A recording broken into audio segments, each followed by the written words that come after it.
ఏంటి మీరు కూడా ఏదైనా పని చేయడానికి బద్ధకిస్తున్నారా? ఇప్పుడు కాదులే తర్వాత చేసుకుందాం. ఇప్పుడు ఏమంత తొందర, ఇంకా చాలా టైం ఉంది.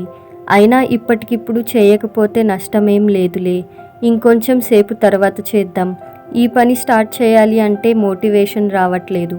కొన్ని మోటివేషన్ వీడియోస్ చూసి బాగా ఎనర్జీ వచ్చాక అప్పుడు స్టార్ట్ చేద్దాం అని అనుకుంటుంటే ఈ వీడియో చివరి వరకు చూడండి.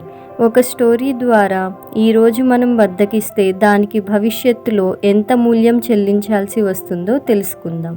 బుద్ధుని ఆశ్రమంలో చాలామంది శిష్యులు ఉండేవాళ్ళు. ఆ శిష్యులలో ఒక శిష్యుడు చాలా బద్ధకంగా ఉండేవాడు.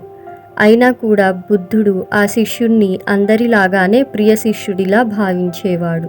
బుద్ధుడు ఒకరోజు ఆ శిష్యుణ్ణి దగ్గర కూర్చోపెట్టుకొని అతనికి ఒక కథ చెప్తాడు. అది ఏమిటి అంటే, ఒక ఊరిలో ఒక బ్రాహ్మణుడు ఉండేవాడు. అతను చాలా మంచివాడు. అయితే అతనిలో ఒక చెడ్డ అలవాటు ఉండేది. అది ఏమిటి అంటే, అతను ప్రతి పనిని రేపు చేద్దాంలే అని వాయిదా వేస్తూ ఉండేవాడు. అతను ప్రతిసారి ఈరోజు చేయాల్సిన పనిని రేపటికి వాయిదా వేస్తూ ఉండేవాడు.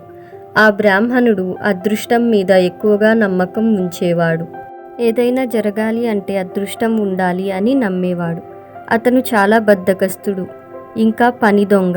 ఒకరోజు అతని ఇంటికి ఒక సాధువు వస్తాడు. బ్రాహ్మణుడు, అతని భార్య ఆ సాధువుకు చాలా బాగా అతిథి మర్యాదలు చేస్తారు.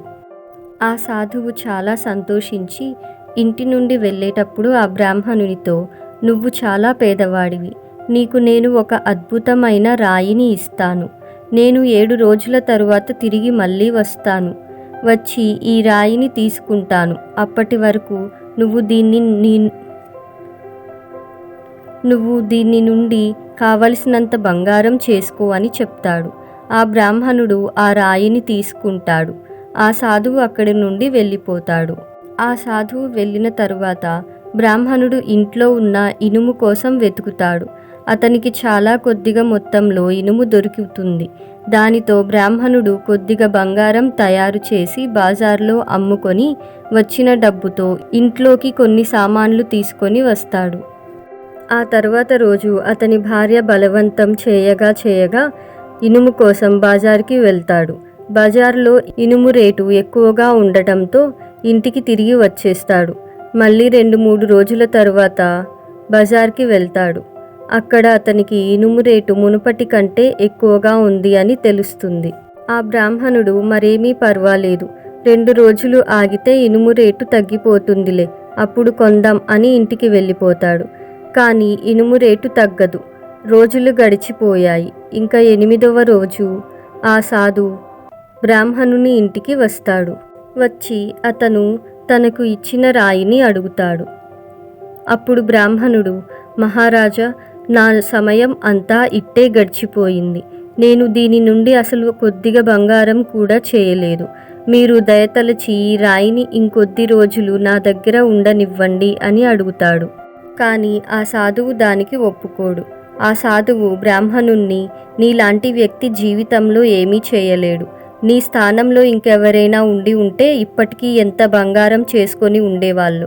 ఏ వ్యక్తి అయితే సమయం విలువ తెలుసుకోడో అతను విజయం సాధించలేడు" అని అంటాడు. అప్పుడు ఆ బ్రాహ్మణుడు పశ్చాత్తాపడతాడు. కానీ ఇప్పుడు ఏమి లాభం లేకుండా పోయింది.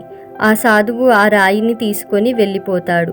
ఆ బ్రాహ్మణుడు అతని బద్ధకానికి, అతని అదృష్టానికి మూల్యం చెల్లించాల్సి వచ్చింది. ఫ్రెండ్స్, అందుకే అంటారు బద్ధకం అనేది మనిషి యొక్క బద్ధ శత్రువు అని. శిష్యుడు బుద్ధుని మాటల తాత్పర్యాన్ని అర్థం చేసుకున్నాడు. ఇంకా ఆ రోజు నుండి ఎప్పుడూ బద్ధకం చేసేవాడు కాదు. కాబట్టి మోటివేషన్ కోసం వెయిట్ చేయొద్దు. ఎవరైనా వచ్చి చెప్తే చేద్దామని కూర్చోవద్దు. ఈ కథతో మీ సిచ్యువేషన్ని కంపేర్ చేసుకోండి. ఇప్పుడు మీరు చేయాల్సిన పని ఎంత ముఖ్యమో ఆలోచించండి.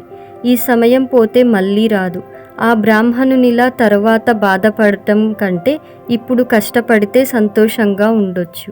ఇప్పుడు కష్టాన్ని తప్పించుకోవడం వల్ల తర్వాత కలిగే పశ్చాత్తాపం ఇంకా నరకంగా ఉంటుంది. తర్వాత అప్పుడే చేసుంటే బాగుండేదే అని జీవితాంతం బాధపడాల్సి వస్తుంది. ఆ పరిస్థితి తెచ్చుకోకండి. ఈ వీడియో చివరి వరకు వచ్చారు కాబట్టి మీరు ఖచ్చితంగా ఆలోచిస్తారు. Thanks for watching.